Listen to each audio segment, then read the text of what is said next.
Here we're going to take a look at the mechanism for the Pinacol rearrangement. So what we have here is a 1,2 diol, and we have an acid around. So when we have an acid, we need to look for a base to react with that acid. Well, remember that these alcohol oxygens have lone pair electrons, so we can use that lone pair as a base and pick up the proton.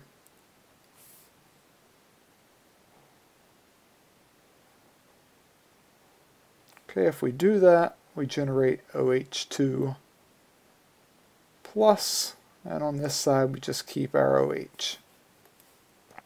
Now that we have this tertiary carbon with a good leaving group, we can think of this sort of like an SM1 type mechanism, and we can lose water.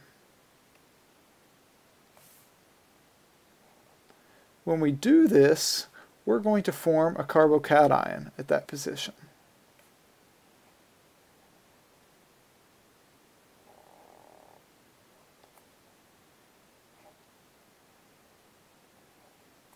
Like this, and we also generated water.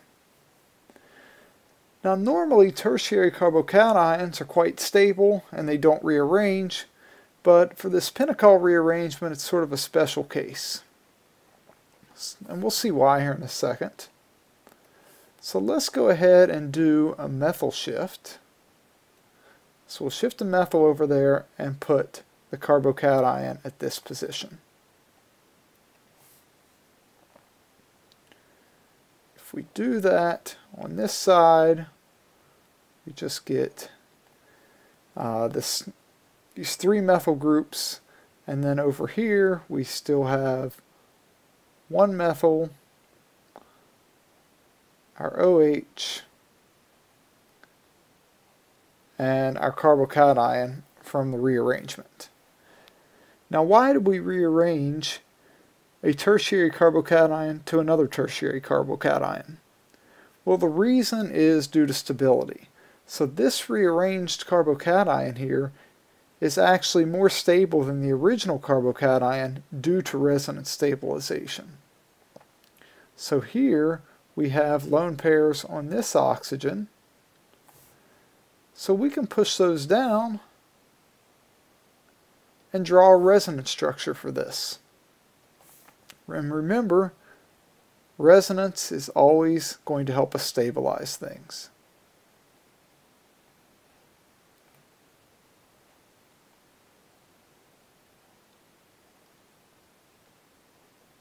So now, when we push those electrons down into that carbon, we get 3 bonds to the oxygen, so the positive charge moves to the oxygen, and we get this intermediate. From here, now we can use a base, maybe this water, because we know the water has lone pair electrons. And we'll just do a proton transfer to take the proton off of that oxygen.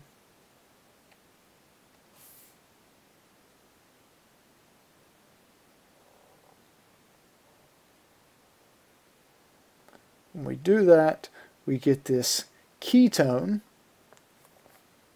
and then we also generate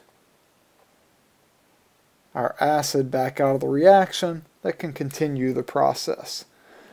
So one of the real take-home messages here is that we're always looking for reactions that give us something more stable. So that's why we can actually do a rearrangement from a tertiary carbocation to another tertiary carbocation if this second tertiary carbocation is more stable than the first. And it is due to the resonance stabilization.